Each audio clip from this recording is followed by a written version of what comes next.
Écoute bien ceci, il y a une loi du royaume qui ne change jamais. Ecclésiaste 9, verset 10 dit ceci, « Tout ce que ta main trouve à faire, fais-le avec tout ton cœur comme pour le Seigneur. » Vois-tu, ce verset ne parle pas seulement de travail, mais il parle d'une posture de cœur. Il ne parle pas de ce que tu fais, mais de comment tu le fais et pour qui tu le fais. Comprends bien ceci, là où Dieu t'a placé, que ce soit dans tes études, dans ton travail ou dans une saison qui te semble banale, ce n'est jamais un hasard. Chaque tâche accomplie avec sérieux, chaque effort fait avec foi, chaque responsabilité assumée avec intégrité est une semence que Dieu utilise pour façonner ton avenir.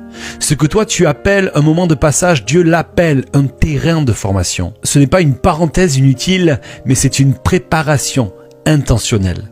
Et la Bible nous montre que ce principe fonctionne toujours. Regarde Joseph.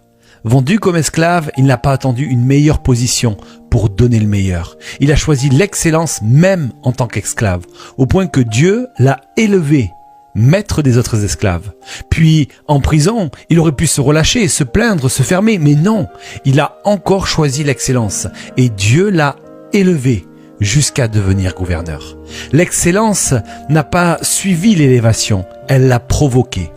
Alors, comprends ceci. Le sérieux et l'excellence ne sont pas seulement une question de réussite humaine, ce sont des clés spirituelles.